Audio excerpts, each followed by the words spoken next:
अपक्ष निवडणूक लढवत आहेत। यासंबंधीची पत्रकार परिषद आज पार पडली। प्रथमतः महाराष्ट्राचे आराध्य दैवत श्रीमंत छत्रपती शिवाजी महाराज, धर्मवीर संभाजी महाराज, भारतरत्न डॉक्टर साहेब बाबासाहेब आंबेडकर, लोकशाहीर अण्णाभाऊ साठे, महात्मा ज्योतिराव फुले यांना अभिवादन करतो। उमेदवारी अर्ज यासाठी दाखल केला आहे की सातारा शहराचा सर्वांगीण विकास व्हावा। येणाऱ्या काळामध्ये अशी परिस्थिती होती मागील काही काळामध्ये की तरुणांना रोजगार, शिक्षण या गोष्टींपासून वंचित राहायला लागलेलं आहे। कारण की प्रस्थापित आणि राजकारणी यांच्या संगणमतांमध्ये शिक्षण संस्थावाल्याने यांच्या संगणमतांनी एवढा शिक्षण क्षेत्रात भ्रष्टाचार चालू आहे की सर्वसामान्य कुटुंबातला मुलगा हा शिक्षण एज्युकेटेड शिक्षण नोकरी व्यवसाय याच्यासाठी घेऊ शकत नाही। कारण का यांनी अथोनात एवढ्या फी हे केलेलं आहे, तिथं आळा बसावा। आणि शेतकरी जे कुटुंबातले जे या मागील काळात गेल्या 5 वर्षामध्ये जे आत्महत्या वाढल्या त्या शेतकऱ्यांच्या आत्महत्या थांबाव्या आणि आत्महत्या जे शेतकरी कुटुंबातली मुलं आहेत त्यांचं शिक्षण मोफत व्हावं यासाठी आम्ही आग्रह आहे। आणि डॉक्टर लोकशाहीर अण्णाभाऊ साठेंचं स्मारक सातारा जिल्ह्या ठिकाणी व्हावं, त्यांना भारतरत्न पुरस्कार भेटावा।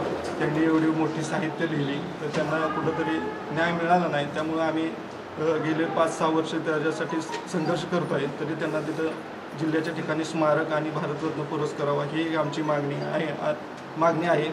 आणि साताराच्या जे वातावरण आहे आत्ता जी परिस्थिती आहे याच्यात बदल व्हावा, स्थानिक रोजगार उपलब्ध व्हावा, भूमिपुत्रांना रोजगार भेटावा आणि नवीन जे प्रोजेक्ट आहेत MIDCमध्ये ते यावे। इथल्या जे काही कंपनी आहेत तिथं जे लागू होत होत्या त्या कंपन्या इथं उठून पुणे, बारामती ह्या अशा ठिकाणी गेलेल्या आहेत, त्यामुळं ही थांबावं आणि इथल्या भूमिपुत्रांना न्याय मिळावा। कारण का इथली तरुण शिकतात, ही वरतात, शिक्षण घेतात, पण नोकरी अभावी त्यांना पुणे, मुंबई या ठिकाणी असं जावं लागतं। तर हे कुठंतरी थांबलं पाहिजे। आणि एक सर्वसामान्य कुटुंबातला मी तरुण आहे आणि धनशक्ती विरुद्ध जनशक्ती, बहुजन, वंचित, दलित, मागासवर्गीय यांच्या आग्रहातीर्थ मी उमेदवारी अर्ज दाखल केलेला आहे।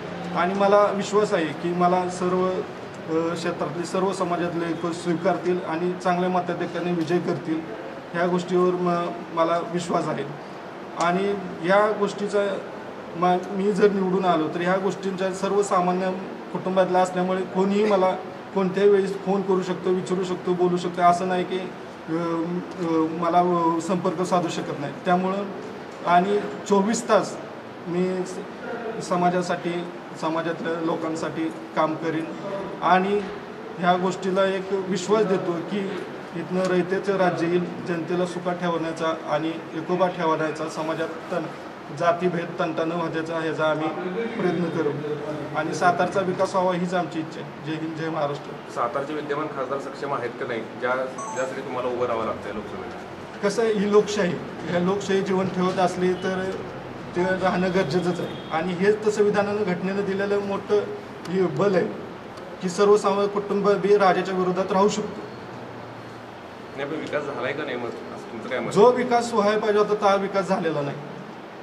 जे तरुणांना रोजगार उपलब्ध व्हायला पाहिजे होते, पर ह्याच्या शिक्षण मोफत व्हायला पाहिजे होतं ते हे झालेलं नाही। मूळ भर रोजगारावरती भूमिपुत्रांना न्याय मिळावा जिल्ह्यातल्या, आणि शेतकऱ्यांच्या जे आत्महत्या झालेले जे तरुण कुटुंब आहेत तर त्या मुलांना मोफत शिक्षण मिळावं। शासनानं जे हे आहे ना त्याची सगळी शिक्षणाचा भार स्वीकारावा।